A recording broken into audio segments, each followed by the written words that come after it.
여러분, 우리는 오랫동안 한 사람을 믿었습니다.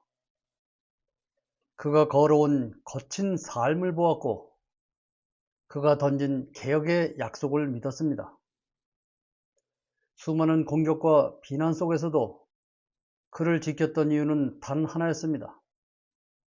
주로 기득권의 단단한 벽을 깨고 마침내 상식과 정의가 바로 선 나라를 만들어줄 것이라는 믿음 때문이었습니다. 하지만 지금 권력의 정점에 선 그가 우리에게 보여주는 현실은 어떻습니까? 장관과 국무총리를 지명하고 임명하는 최고 권력자가 된 지금, 그의 손을 거쳐 요직에 앉아있는 사람들의 이름 속에서 우리는 깊은 낯설음을 느낍니다. 과거 세월호 참사를 두고 입에 담을 수 없는 모욕을 뱉었던 사람, 노무현 전 대통령의 탄핵을 주도했던 세력의 핵심 인물, 그리고 헌정을 유린한 내란과 학살의 상처를 적당히 덮고 넘어가자고 말하는 이들이 줄줄이 정부의 부름을 받고 있습니다. 지지자들이 분노하고 실망하는 것은 단순히 그들이 보수 성향이기 때문이 아닙니다. 우리가 그토록 청산하고자 했던 잘못된 역사관, 그리고 상식을 파괴하는 극단적인 시선들이 통합과 실용이라는 아름다운 이름으로 면죄부를 받고 있기 때문입니다. 십수년 동안 자신을 지켜준 민주 진보 세력에게 도대체 왜 이런 치명적인 상처를 주는 것일까? 겨우 보수 인사 몇 명 임명했다고 왜 이리 유난을 떠느냐는 그 오만함. 대통령의 차가운 반응 뒤에 숨겨진 진짜 본심은 무엇일까? 오늘 우리는 조용하지만 그 어느 때보다 단호하게 이 인사의 본질과 마주해 보려고 합니다. 시간을 잠시 뒤로 돌려보겠습니다. 과거 윤석열이 처음 정치 무대에 등장했을 때를 기억하실 겁니다. 그가 왜 국민의힘을 선택했는지 묻는 질문에 그는 이렇게 답했습니다. 민주당에는 들어갈 틈이 없었고 국민의힘은 인기가 없어 곧 무너질 것 같아 선택했다. 당시 이 말은 커다란 정적과 실소를 자아냈습니다. 정당이란 같은 신념과 가치관을 가진 사람들이 모이는 곳인데 오직 대통령이 되겠다는 개인의 권력 욕을 위해 무너져가는 정당을 수단으로 선택했다는 고백이었기 때문입니다. 철저한 정치공학이었고 가치가 배제된 기능주의였습니다. 민주진보 진영은 그 가벼움과 모순을 향해 매서운 비판을 퍼부었습니다. 그런데 지금 이재명은 어떻습니까? 그가 국민의힘을 선택하지 않은 이유는 명백합니다. 그의 정치적 출발점이 민주당이었고 민주당원들의 뜨거운 지지와 열망을 통해서만 최고 권력의 자리에 오를 수 있다는 것을 누구보다 잘 알고 있었기 때문입니다. 민주당은 그에게 필연적인 선택이었고 지지자들은 그의 가장 강력한 방패였습니다. 그는 과거 정치적 도전을 이어가며 장관이나 총리가 되고 싶으냐는 질문을 받을 때마다 이렇게 말하곤 했습니다. 나는 장관이나 총리를 지명하고 임명하는 권력자가 되고 싶다. 그 호기롭던 다짐은 마침내 현실이 되었습니다. 청와대의 주인이 되었고 대한민국의 모든 인사를 쥐락펴락할 수 있는 무소불위의 임명권을 손에 쥐었습니다. 하지만 바로 그 순간부터 기묘한 모순이 시작되었습니다. 자신이 꿈꾸던 임명권자가 되자마자 그 칼날이 향한 곳은 자신을 키워준 토양이 아니었습니다. 자신을 그 자리에 앉히기 위해 기득권과 싸웠던 지지자들의 염원을 뒤로 한 채 오히려 자신을 공격하고 무너뜨리려 했던 이들의 진영을 바라보기 시작한 것입니다. 권력을 쥐기 위해 선택했던 민주당의 옷을 권력을 유지하기 위해 너무나도 쉽게 변질시키고 있습니다. 정부가 단행한 인사의 면면을 살펴보면 이것이 왜 지지층의 영혼에 상처를 주는지 명확히 알 수 있습니다. 대표적인 인물이 규제합리화위원회 부위원장으로 임명된 이병태 교수입니다. 부위원장이라는 직책은 단순한 자문위원이 아닙니다. 대통령이 직접 위원장을 맡으며 총리급으로 격상된 정부 규제정책의 마지막 관문을 조율하는 막강한 자리입니다. 국가가 공적 권위를 부여하는 자리에는 그에 걸맞은 도덕성과 상식이 전제되어야 합니다. 하지만 이병태 교수가 과거에 남긴 발언들은 우리의 상식을 아득히 벗어납니다.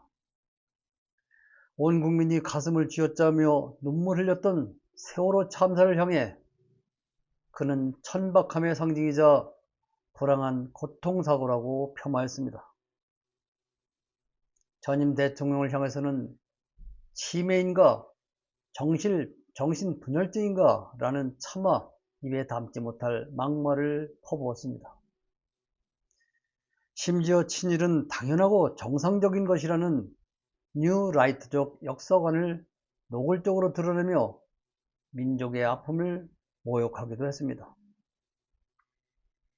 이런 인물을 총리급 요직에 앉혀놓고 청와대와 정부 핵심 관계자들은 실용과 사회 통합을 위한 인사라고 변명합니다. 묻고 싶습니다. 통합이란 가치와 상식을 모두 쓰레기통에 버려도 좋은 절대적인 선인지, 역사적 정의를 부정하고 타인의 슬픔을 조롱하는 인물까지 품어주는 것이 진정 이 정부가 말하는 통합인가? 노동자를 비용으로만 보며 주 52시간제와 최저임금제를 전면 부정하는 인물에게 국가의 규제개혁 전권을 맡긴 것은 이 정부가 지향하는 종착지가 결국 기득권과 대기업의 이익 대변이라는 것을 스스로 인정하는 꼴밖에 되지 않습니다. 또 다른 이름, 대한적집사사 회장으로 인준된 이뇨한 전 의원 역시 마찬가지입니다. 인도주의 정신을 실현해야 하는 자리에 수장이 된 그는 과거의 아픔을 딛고 무조건적인 용서와 화해를 해야 한다는 그의 논리는 가해자의 참여와 엄중한 처벌이 빠진 철저한 기득권식 인계기자 내란 합리화에 불과했습니다. 과거 광주항쟁의 현장에서 통역을 맡았던 경력을 자신의 정치적 자산으로 삼으면서도 정작 현실에서는 그 학살의 후예들과 손을 잡고 그들의 이익을 대변하는 모순된 삶을 살아온 인물입니다. 보수진영에도 합리적인 학자가 있고 품격 있는 전문가들이 분명 존재합니다. 그런데 왜 하필 국민의 상식과 역사관을 정면으로 모욕하는 이 극단적인 인물들을 선택해야만 했을까요? 이것이 과연 정상적인 인사라고 말할 수 있습니까? 이쯤 되면 지지자들의 마음속에는 차가운 의구심이 피어오를 수밖에 없습니다. 이 모든 인사가 어쩔 수 없는 전국 돌파용이 아니라 어쩌면 이재명이라는 정치인의 진짜 본심이 아닐까 하는 의심 말입니다. 그는 늘 자신을 이념형 정치인이 아닌 성과에 중심을 두는 실용주의 행정가라 말해왔습니다. 하지만 그 실용주의의 필터에서 역사의식과 도덕성이 완전히 지워졌을 때 어떤 비극이 일어나는지 우리는 현재 똑똑히 보고 있습니다.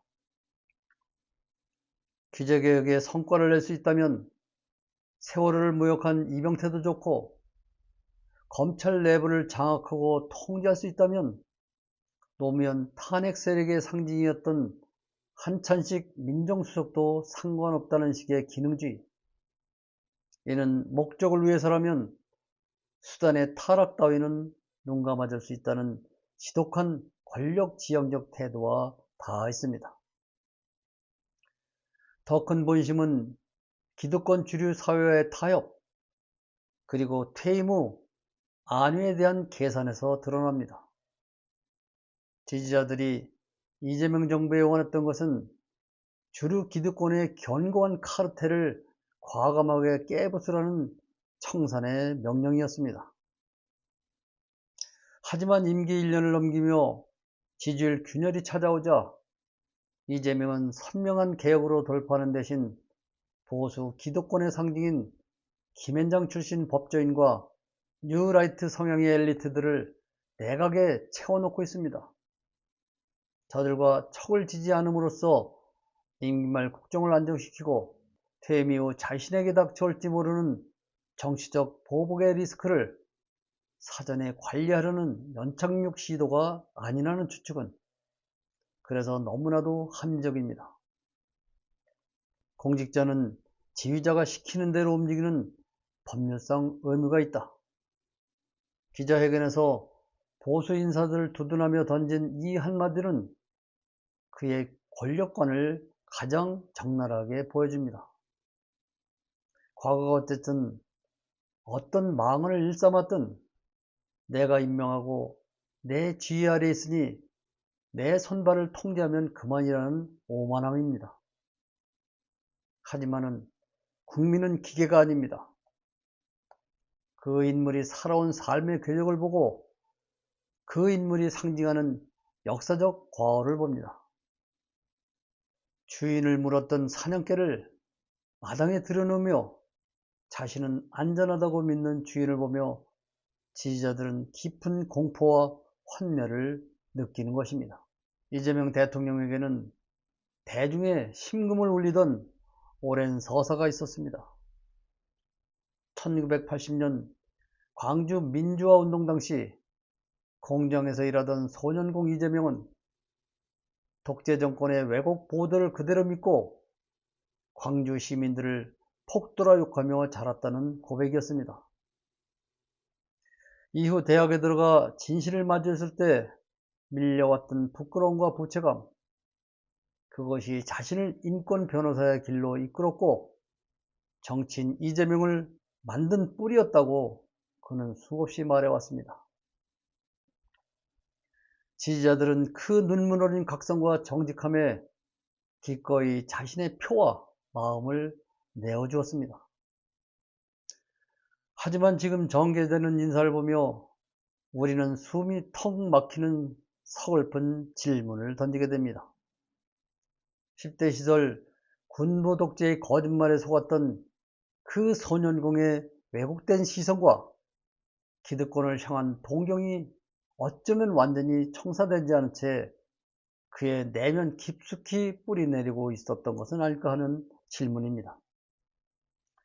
그렇지 않고서야 최고 권력자가 된 지금 자신이 그토록 부끄러워했다던 역사 왜곡의 세력들, 5.18을 북한 간첩의 소행이라고 믿는 이들을 옹호하는 보수 인사들을 어떻게 이토록 서슴없이 등용할 수 있단 말입니까? 이것은 단순한 보수 성향으로서의 경사가 아닙니다. 자신의 정치와 자신의 정치적 생존과 권력 유지를 위해서라면 민주 진보 진영의 역사적 자산과 선명성마저 언제든 도구로 쓰고 버릴 수 있다는 기회주의적 정세의 발현에 가깝습니다.